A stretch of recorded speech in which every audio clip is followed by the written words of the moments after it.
Our last presentation is going to be tribal self-governance case studies, lessons learned, and an ITARA video. And Robin Harkins is going to be doing this one. Robin served the Coquille Indian tribe since 2010, currently the Natural Resources Director. She has previously worked as the tribe's Land and Water Stewardship Director and GIS Director. She also serves as the Secretary of the Executive Board and Awards Committee Chair for the Intertribal Timber Council. Robin has forest management and animal science degrees from Oregon State University and over 30 years experience in forest management and geospatial technology.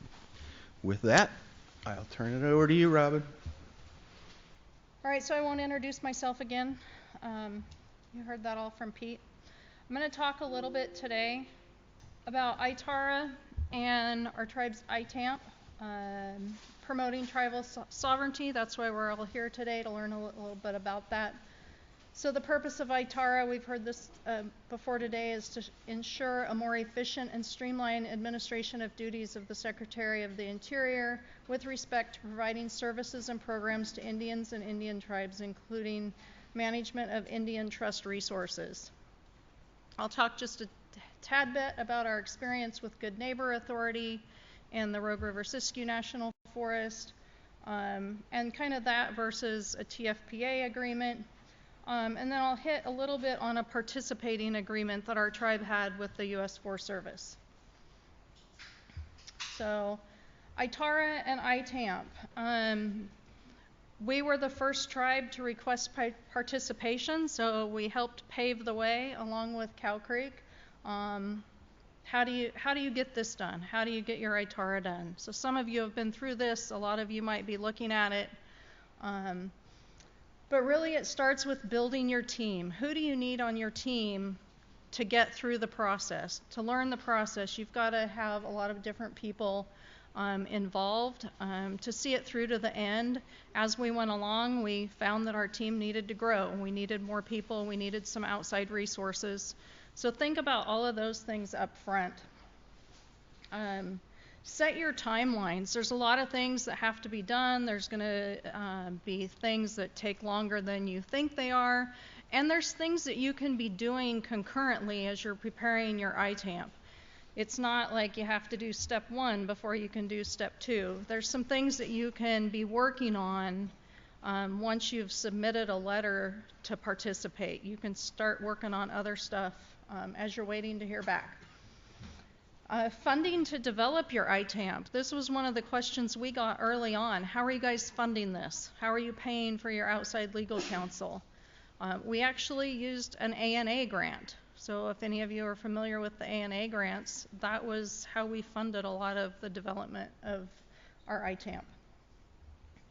Like I said, thinking about outside resources. Do you need legal assistance? Do you need any financial help from outside? Is it other departments within your tribe that you might need to work with more than you normally do? Get those people on your team early in the process. In ITARA, it also says that the secretary shall provide technical assistance and information that the tribe determines necessary for preparation of your ITAMP.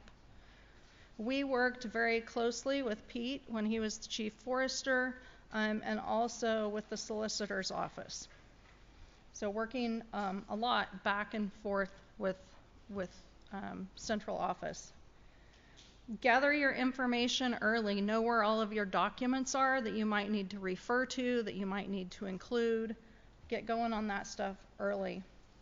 Then you go through the approval process, and don't forget, you're going to need to develop or revise some of your tribal regulations and ordinances, so plan on time for that. And then implementation. You might need to develop whole new contracts. You're not going to be using a BIA contract anymore. So think about, as you're going through this process, all of those other things that are going to have to happen before you can implement on the ground. And then review and update. And we haven't done that yet, but someday we probably will. So again, like I talked about, who's on your team? We included natural resources staff, cultural resources staff, our tribal historic preservation office, legal counsel and outside legal counsel that specialized in different things that maybe our tribe's in-house legal staff couldn't help with. Our finance staff and our CFO were crucial to some parts of developing our ITAMP. Tribal council. You've got to have their approval for a lot of things, so make sure you schedule time to be on their agendas, have workshops, however your tribal government process works. Plan time for that. Tribal committees, we use our natural resources committee, so we bounce things past them, you know. Here's what we're thinking we want to do. Are you guys okay with that? Do you have any suggestions, changes? We just worked a little bit back and forth with them. At the time we were going through this, our natural resources committee wasn't real active, so we kind of keyed in on a couple people to help us with that. Tribal elders and citizens. What do they want? What do your tribal elders want? What have they seen in the past? What do they like? What do they not like? Can any of that information help you as you develop this?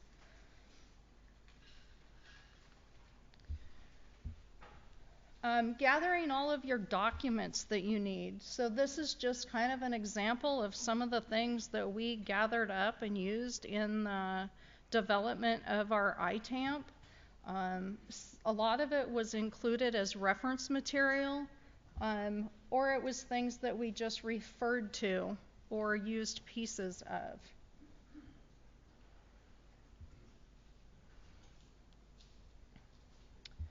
So the requirements for the ITAMP, I think somebody mentioned this earlier, you know, what are the requirements? So first of all, you have to identify the trust assets that you want to include in your ITAMP.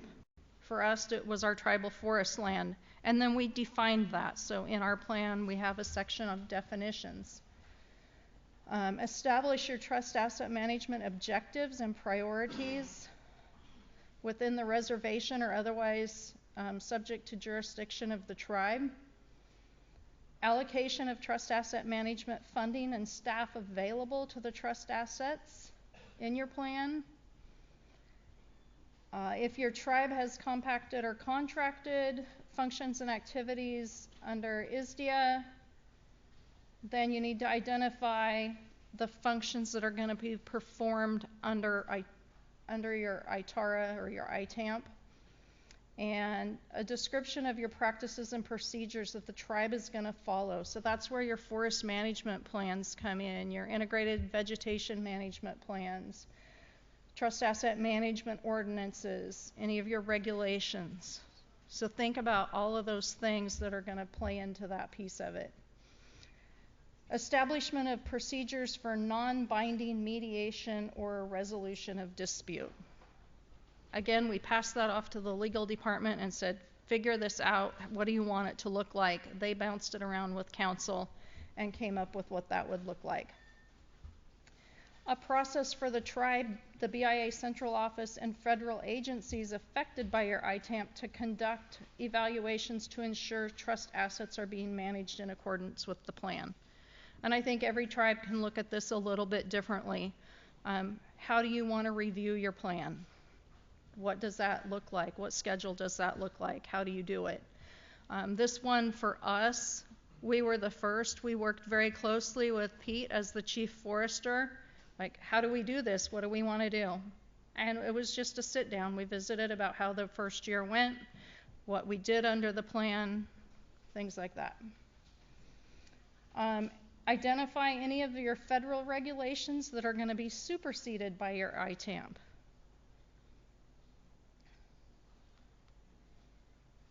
Guess I can go back to that one a little bit. One of the things here for us was looking at categorical exclusions and seeing, do we want to change any of those? Do we want them to look different? That was probably the biggest one for us that kind of sticks in my head that we spent a lot of time on, like deciding what we wanted those to look like. Environmental provisions. This is one of the things we really considered is the time it was taking to get through the NEPA process on any of our projects. By time we did our part, we sent it to the Northwest office. You know, they've got every other tribe in the region sending stuff. You've got to get on their schedule, and it takes some time to get through that process. So by not doing traditional NEPA, we have our own internal environmental review process now. Still involves a team of people at the tribe. Your project, like setting your project up, is still going to take the same amount of time. But once your project is set up, ready to go, that's where we see the big decrease in the amount of time from, you know, laying the project out to actual implementation or sale of a timber sale. I think I have another slide that shows it in a different way, but so we initiate our project, ITAMP is approved, we have our proposed action, we do our biological assessments in-house with what we call our NERMA team, and on that team it could be, you know, foresters, wildlife biologists, maybe a fisheries biologist, somebody from the GIS team. We might put somebody from our Natural Resources Committee on that team, or we might put a tribal member on that team. But they kind of look at the project, make all the changes up front as they're getting ready to do the biological assessments. And then we get to what would be the agency review on the NEPA side. We call it our SLT review. That is tribal staff and tribal members. Typically, it's director level staff or above. We have to include 2 tribal members. So the tribal member component of that review team can be a tribal member employee or just a tribal member. And that team is appointed by our CEO. Once we get through that, if the SLT team, you know, sees something they don't like, they can return it to us to redo it. They can recommend that it be approved as is, or they can say, absolutely not, you're not doing this project, but we hope to never get to that point because we've included them in the process before this point. Once that happens, the executive director, which is now the CEO, gives us a notice that we're okay to proceed, and we can start our project. So really, this process could take probably less than 2 months. We do have a 30-day review period at one stage in our process. So I'm going to say less than 2 months if we had our ducks all in a row. Just kind of another depiction of how quick we can do this compared to how long it would take down on the bottom in the traditional NEPA process.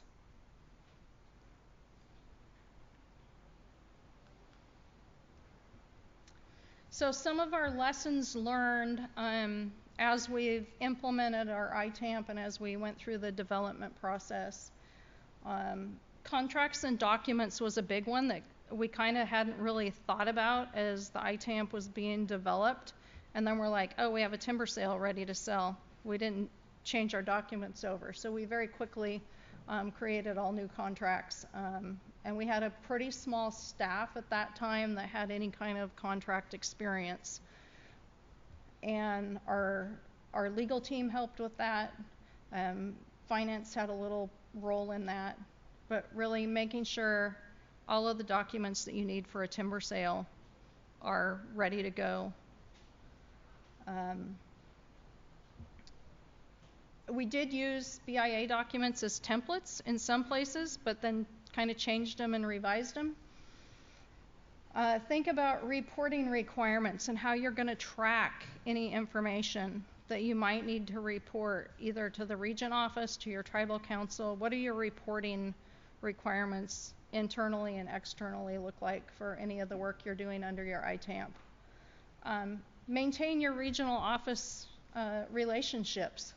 You know, it helps the regional office, even though you're managing under an ITAMP, it helps them to be able to report to the central office our accomplishments every year. So maintain those relationships. And a big one for us was definitions matter. You know, we live in a world of acronyms, and everybody might not know what the acronym means. So at the beginning of our ITAMP, we have a whole section on definitions, so it's very clear what we're talking about as we go through. And we can shorten it up with the acronyms. If any of your definitions differ from what the definition is in NFIRMA, you should note that. And some of this is stuff that we learned as we went through revisions with the central office. Consistency. You know, we had some people on our staff during the development of this that were really sticklers about being consistent. So if you're calling it forest land in one place, don't call it timberland somewhere else. Be consistent throughout your documents. And also you're tying back and you're referencing other documents. So try to maintain that consistency where you can. And then keep it concise. I think our whole ITAMP is less than 35 pages. There's a lot of appendices and references in there that make it bigger if you print all of those, but the actual document itself is less than 35 pages.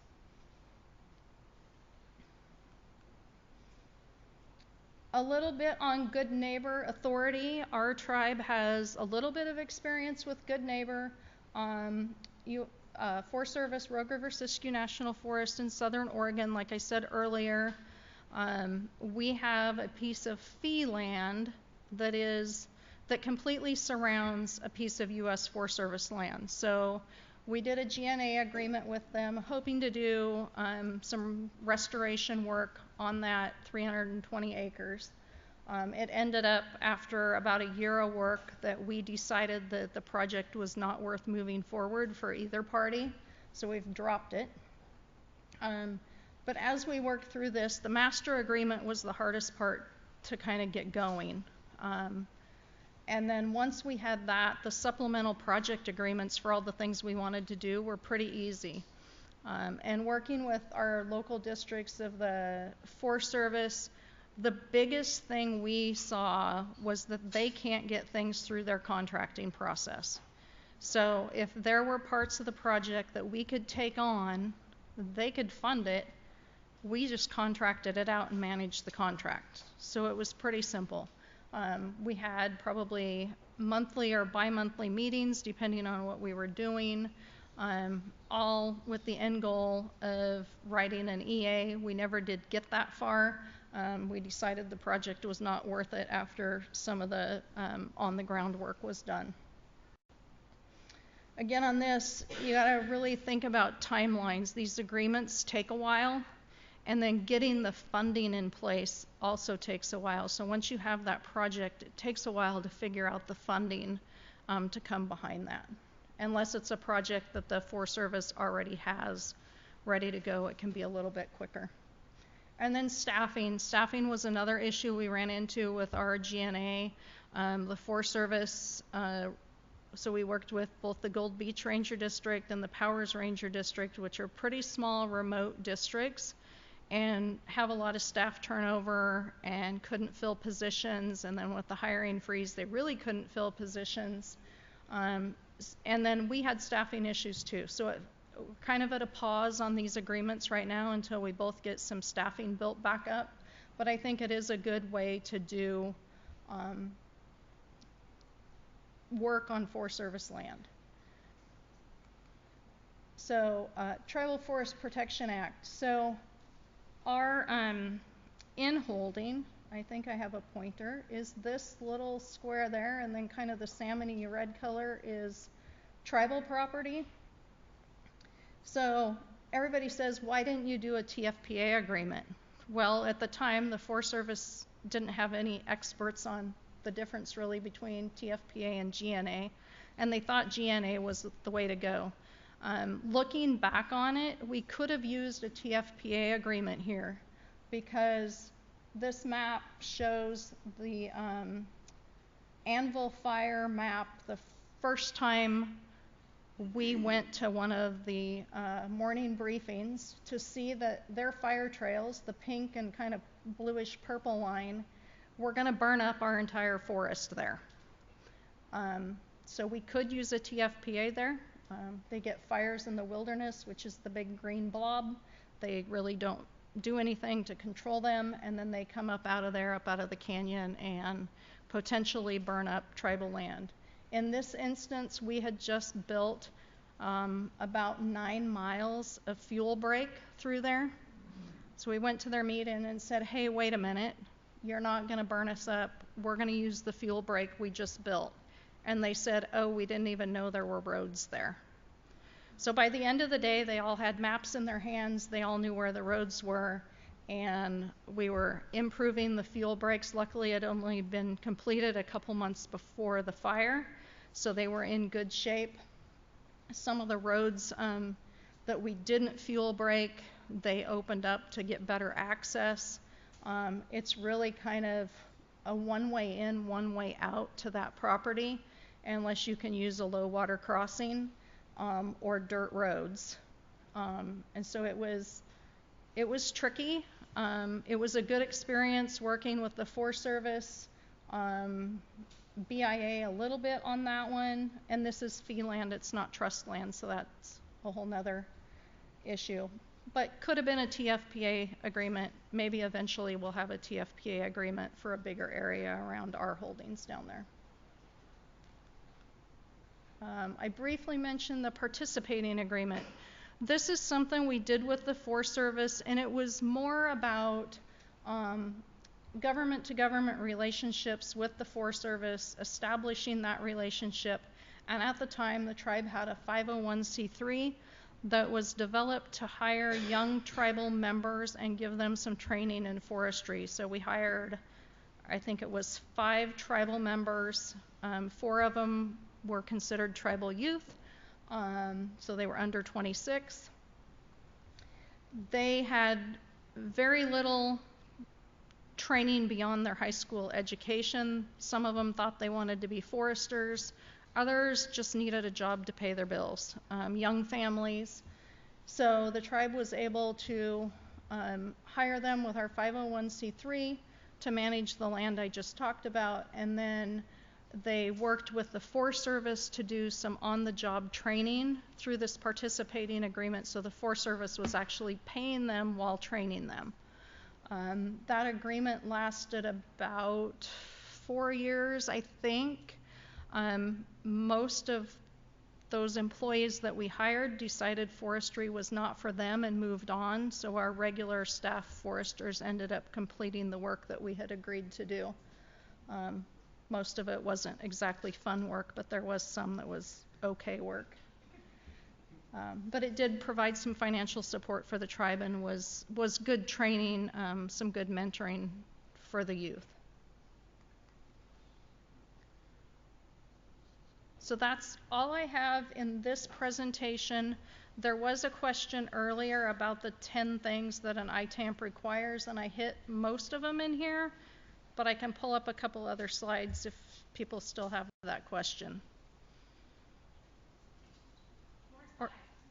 More slides. Colleen's like, more slides. I'm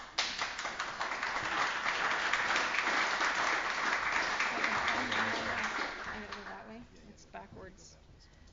I'm gonna let you do it.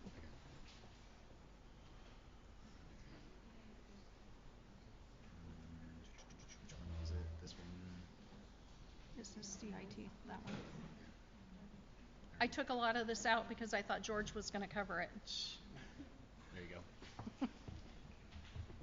All right, so this is just the requirements listed. A lot of this was on my other slide. So identification of your trust assets, establishment of your objectives and priorities, your funding, your compacted functions and activities,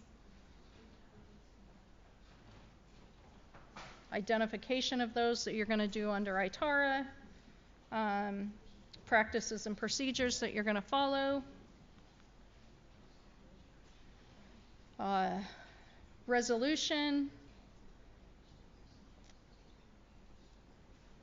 process for review, and identification of regulations.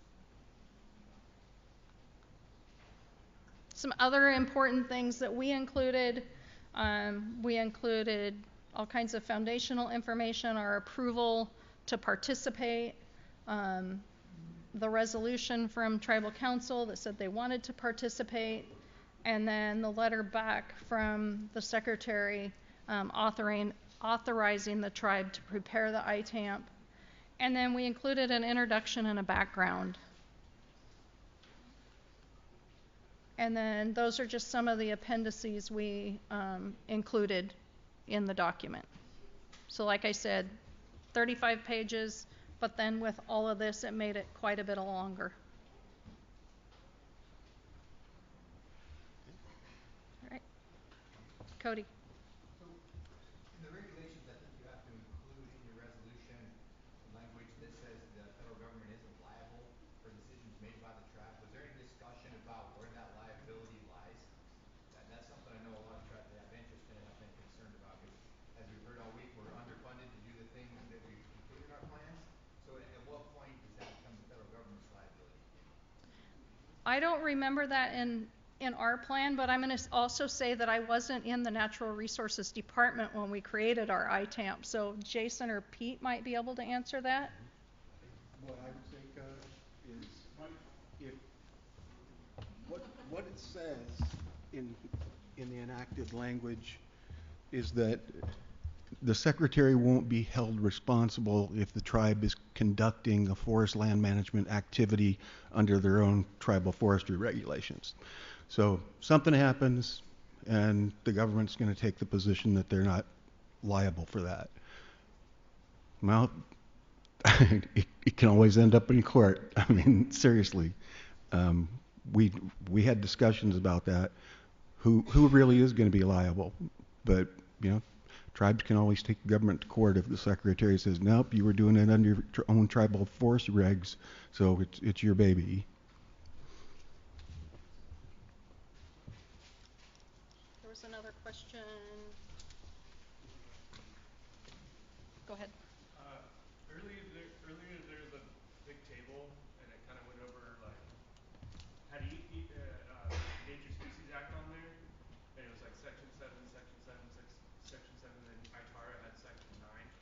I was just wondering, with ITARA and ESA, like, what's the interaction? Well, I can take it and then I'll pass it to you. So the way Coquille dealt with that, at least for our first few sales that we're going to have using our ITAMP, we already had Section 7 clearance, so we're using that. Going forward, we'll probably pivot to something else, and I'll let Jason share how they do it. Great question. I think Pete and I were thinking that we kind of glossed over that, but one of the things under ITARA, you know, Robin talked about our environmental regulations superseding the federal regulations, so they have their own environmental regulations. Cow Creek has our own environmental regulations. The change from the BIA having the oversight to the tribe having the oversight decouples the federal nexus. And so when we talk about Endangered Species Act, the federal nexus for Section 7 no longer exists. And so the tribe has to still comply with Endangered Species Act, but now we comply under Section 9. So it's take avoidance. So we apply a take avoidance strategy for ESA rather than having the consultation framework that the BIA would be from a federal agency to agency consultation. Yeah. Great question. All right. I think we've just got the video left. We're going to get out of here a little bit early, but I'll go ahead and get this video played. I just want to say thank you to Pete. Can we give him a big round of applause for moderating today? And, you know, Pete came up here earlier and he said, all right, I'm the bad guy because I was the one holding all these things up. But I also want to say that we would not be here today talking about ITARA unless Pete Wakeland was back there doing the work for these tribes. And so let's give him another round of applause because he wasn't the bad guy. He made this happen for us. So. And then can we just give a round of applause again for all of our speakers? We had some changes. They've all done great. I put Sarah on this 3 times today, and she just stuck with it. So she did phenomenal in George Smith's absence. Colleen, the rest of the team just did fantastic. So can we give them a round of applause? And then we're going to end this on a happy note, and we're all going to hope that next week we have a letter to Congress saying that ITARA has been extended. So.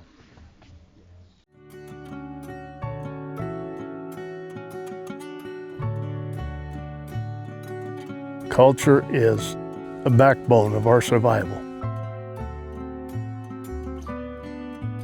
You got people making decisions in Washington, D.C. They're making decisions on what's going on out here, and they have never laid their eyes on the ground, never laid their eyes on the timber. They look at photos, they look at maps, but they don't get the feel of the land through their feet, in their eyes, being on it. One of the best changes is we've worked on ITARA to gain control of our own lands. ITARA is the Indian Trust Asset Reform Act. ITARA to our tribe is sovereignty. It is our ability to manage our lands as we know they need to be managed. Natural resources to our tribe are cultural resources. They are what we're here to protect.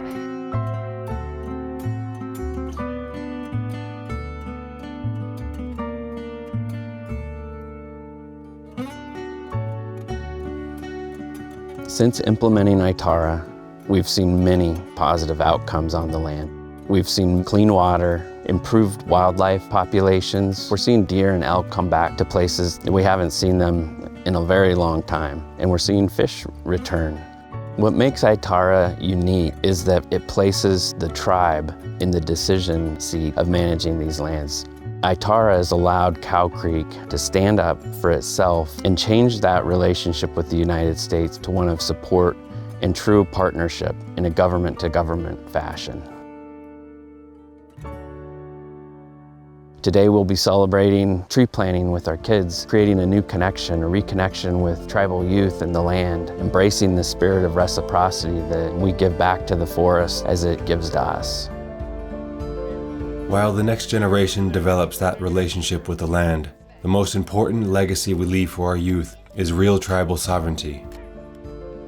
In 1975, the landmark Indian Self-Determination and Education Assistance Act sparked a modern movement for tribal sovereignty. Decades of legislative progress followed, and in 2016, that journey reached its peak with ITARA. My favorite part of the day was finding out how old the trees were.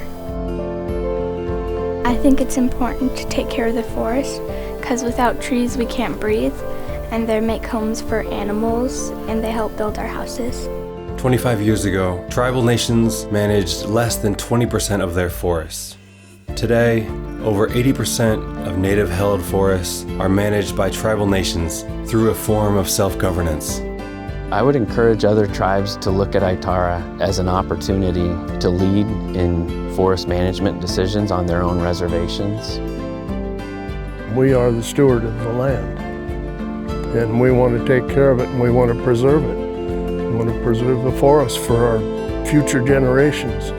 I may not get to see what these projects bring 80 years into the future, but maybe my grandkids and their kids will. And that's really how we look at land management. We have a deeper connection to nature because we were the first people who were here.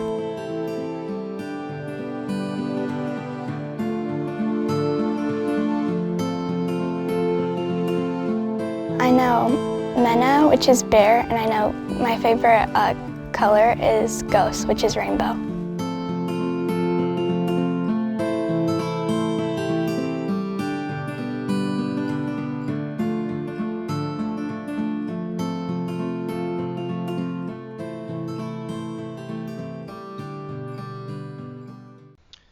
What a great story, huh?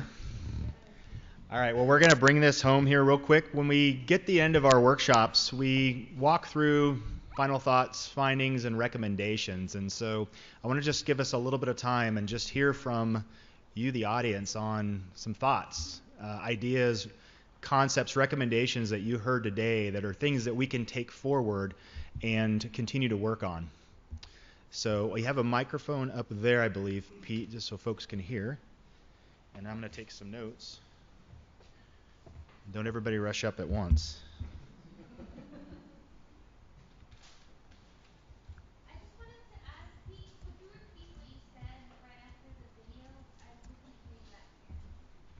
Oh, there's a QR code on the bottom left of that screen. And if you scan that with your phone, it'll take you to a link that's got a letter to the secretary asking you to extend ITARA because you don't have that authorization under the law. And you can use it as a template or you can use it as is. But we just encourage you guys to go to that link and use that letter and get it sent out to DC. Thank you. Yeah. All right. Any closing thoughts? Must have answered everything already. Yeah. All right. Go ahead. So my legs are broken for the next 5 minutes, but so I was wondering if you can kind of elaborate a little bit on this idea of the tribes assuming the liability that was previously, a secretarial thing, since the secretary's on the hook for the trust asset management. Like, can you help me understand some concrete examples of like what tribes are like kind of giving up whenever they assume the ITARA method? Like, what are you losing? Like, what are these specific concrete things that can happen that like you're running this risk now? It's no longer at the federal government. Well, one thing that comes to mind is, and at Cow Creek, they did include fire management in their ITAM. So if something were to happen and something got away and it caused damage to resources off the reservation, the tribe could have some liability there. That's one example. Another one might be maybe the tribe's doing a timber operation. A log truck runs off the road, goes into the stream, and they've got a diesel spill that goes downstream and harms other resources. That could be another example of where they might have liability, but just a couple things to come to mind. Mm-hmm. So as a subsequent on that, so I remember hearing about like the federal torts something or other. So even though they're tribal employees under a 638 contract, like for the purpose of like federal torts, like the secretary and the government would be responsible for like log truck accidents, et cetera, et cetera. Is that correct? And so by doing ITARA, you're kind of like no longer covered under that like federal torts claims or whatever. Is that how that's working? My son's an attorney, but I'm not. I would think specifically like for fire being covered under, you would still be covered under the Federal Torts Claims Act as a tribal firefighter. I know our guys are, and that was code, wasn't it, an issue 4 or 5 years ago, maybe a little bit longer, when the government was thinking that tribal firefighters wouldn't be covered by that. It's explicitly in our 638 contracts that any damages caused while implementing the deliverables under that contract are covered under the Federal Tort Claims Act. So our contract has, if it's an ITARA ITAM, I think that's a different question. But I think to Pete's point, some things won't be covered. We don't know what those some things are at this point. That's been part of our reluctance. And I would say that I think that's something we're trying to get some definition around. That, I mean, that inherent liability exists if you're carrying out these activities. And where does the federal government's liability start and stop? Mm-hmm. I mean, ideally, I guess from the tribe's perspective, we'd love to have Federal Tort Claims Act protections on this because we want to get the work done. But I mean, just mathematically, at some point, if you do enough of this, you're going to lose money. To use the Forest Service's numbers from the chief's memo when they took the pause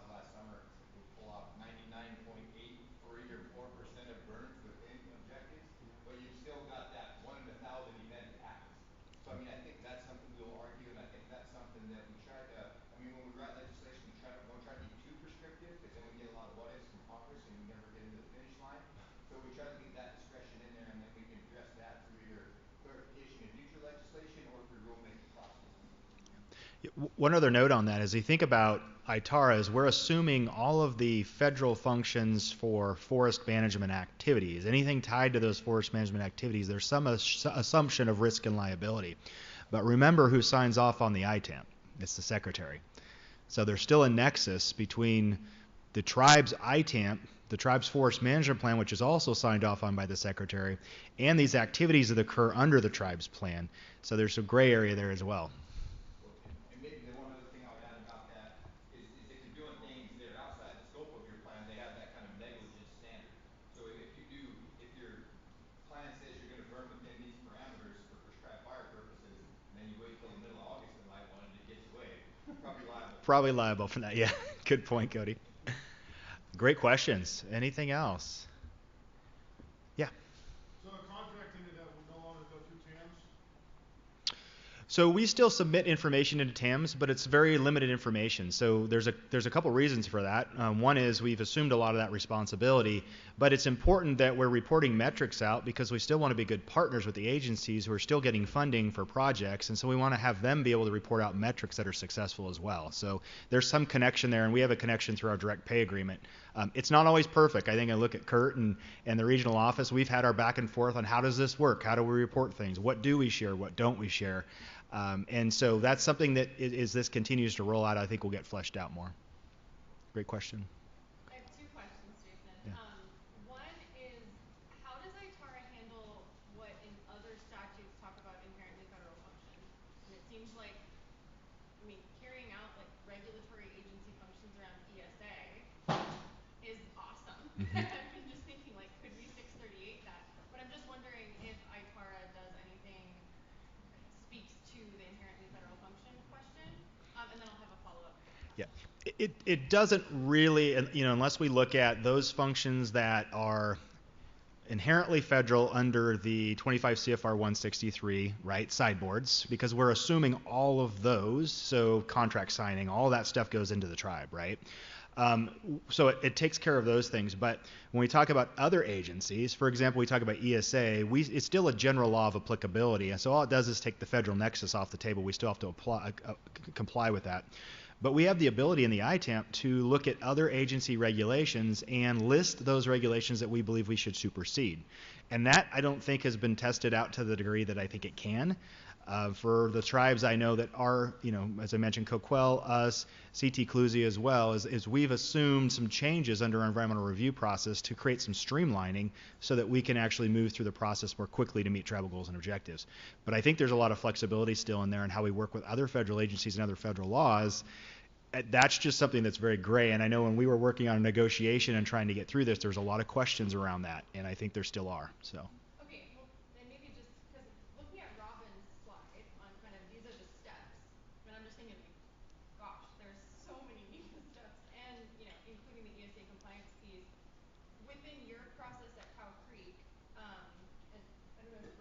She had to go. She's closing out the raffle, so okay. Yeah. Okay, very important. I'm gonna win everything. She needs to be there for that. But so do you all still have some interactions where you're going through National Marine Fisheries and Fish and Wildlife Service, and they have to sign off on things, or has Cow Creek taken on that? We have taken on that full authority. Yes. Yeah. Now, there is not a nexus for consultation anymore. And so as long as we're under Section 9, which means true take avoidance, it doesn't mean we don't have any risk or liability. We still have to follow Section 9. We do not have a federal nexus to consult with the services anymore. So. And then my actual follow-up question was whether yours and Coquille's tribal laws, ordinances pertaining to environmental compliance are publicly available or available for other tribes to request to learn from? I will say not publicly available, but probably worth having a conversation. Yeah, and they are different. I will say that all three tribes that are currently under ITARA all have different approaches. Remember, they have to be consistent with the federal standards, so they have to be written consistent with. So the amount of flexibility we were hoping for, we still have to be consistent with that federal standard. And so if we were to write those outside of the federal standard, we'd probably reduce some more layers of bureaucracy in there. But we have to make sure they're consistent with. Great question. But we can follow up on that. Mr. Kurt. What's your, can you give some perspective a little bit on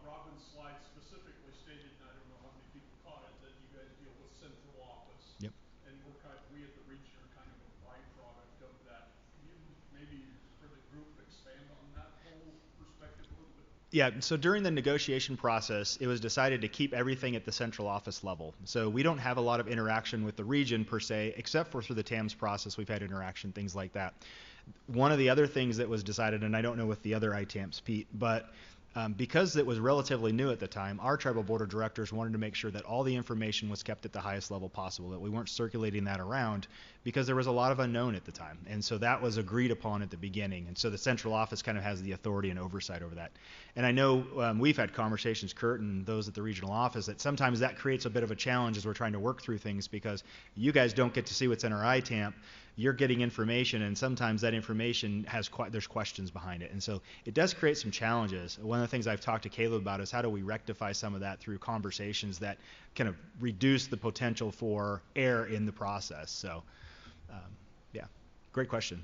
And I guess just to speak to that a little bit, I mean, us at the region, like was stated, we don't have access to the ITAM, so we get information that flows our way, or we don't know whether you guys should report on certain things. There's various things we don't know about, so we bump them up to central office. And even when Pete was there, I kept telling central office, well, this is a central office function. He'd keep saying, nope, the region needs to do it. So we at the BIA were kind of caught in the middle with it too. Just so people in the group know, it's not real clear how we on the BIA side are interacting.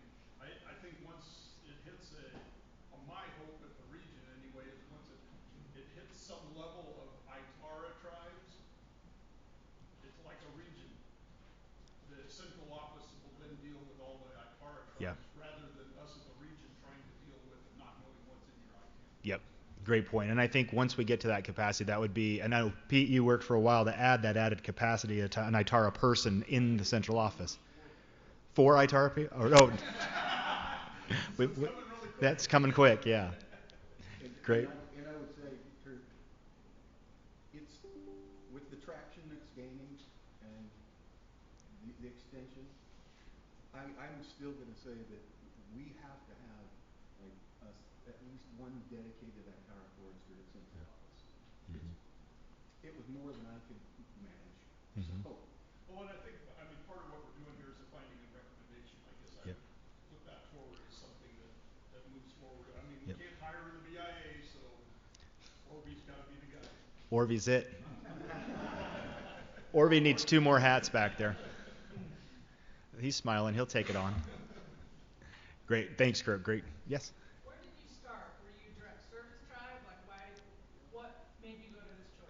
Yeah, no, great question. So we've been through everything: direct service, contracts for a period of time, and then compacting. You know, our tribal board of directors is very proactive. They're really about self-governance. They recognize that there's a cost to that as well. And from Cow Creek's perspective, there's a relationship they will always have with the federal government, but they really want to drive their own outcomes. And so each step of the way in self-governance has been another step kind of further from the federal government, but still holding the government accountable to their trust responsibility. And there's a level of risk that comes with that, right? So some tribes are just not comfortable with that risk yet, and that's okay. I think every tribe has to select their own path for sure. Great question. Anything else? Yeah. In the last presentation, there was a little bit on categorical exclusions in the ITAM, and I was wondering, did y'all develop your own categorical exclusions for the ITAM outside of what the BIA had or Forest Service or whoever had listed? And if so, how did you kind of make those decisions? Yeah, great question. So, I know Coquille did, we did as well as a policy decision, but we started with the existing categorical exclusions that are out there, right? We still have to be consistent with. So we took a look at all the different categorical exclusions across multiple agencies and said, which of these really apply on tribal forest lands and do we want to use, including new categorical exclusions that have come out. So that was our starting point. And then We looked within that and said, now if we apply these across tribal lands, where are there some nuances or differences where we would want to have a little bit different flexibility in how we apply these things? And so that's where we built out our own categorical exclusions to apply. You know, for example, when we're looking at density management and commercial thinning across a broad landscape for fire resiliency, well, it doesn't make sense for us to do just a few hundred acres and try to categorically exclude them when we can do 1,000 acres and categorically exclude them, because the impacts are really limited, right, on those types of treatments. And so we took a look at that on a site-specific basis and made the decision to add categorical exclusions under our ITAM. And does that threshold decision, did that come from council, or I guess who signed off and was like, yes,